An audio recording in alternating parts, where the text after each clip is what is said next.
हाथियों का उपहार। राजा कृष्णदेव राय समय समय पर तेनालीराम को बहुमूल्य उपहार देते रहते थे। एक बार प्रसन्न होकर राजा ने तेनालीराम को 5 हाथी उपहार में दिए। ऐसे उपहार को पाकर तेनालीराम बहुत परेशान हो गया।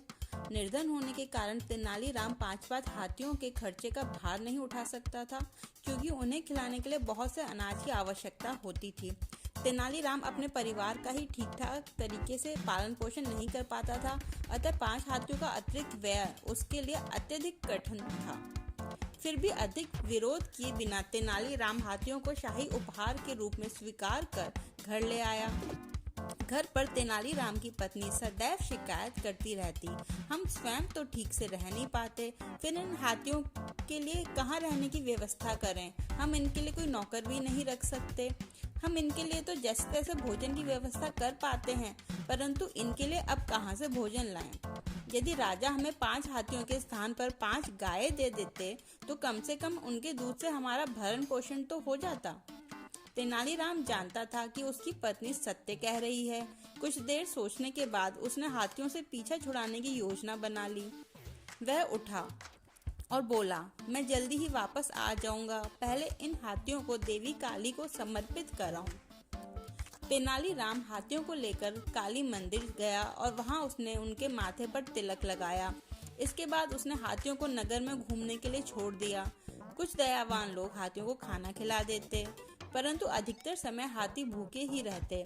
शीघ्र ही वे निर्बल हो गए। किसी ने हाथियों की दुर्दशा के विषय में राजा को सूचना दे दी। राजा को सूचना मिलते ही हाथियों के प्रति तेनालीराम के इस व्यवहार से वो अप्रसन्न हो गए। उन्होंने तेनालीराम को दरबार में बुलाया और पूछा, तेनाली, तुमने हाथियों के साथ ऐसा दुर्व्यवहार क्यों किया? तेनालीराम बोला, महाराज, आपने मुझे 5 हाथी उपहार में दिए, उन्हें अस्वीकार करने से आपका अपमान होता। यह सोचकर मैंने उन हाथियों को स्वीकार कर लिया, परंतु यह उपहार मेरे लिए एक बोझ बन गया, क्योंकि मैं एक निर्धन व्यक्ति हूँ। मैं 5 हाथियों की देखभाल का अतिरिक्त भार नहीं उठा सकता था, अतः मैंने उन्हें देवी काली को समर्पित कर दिया।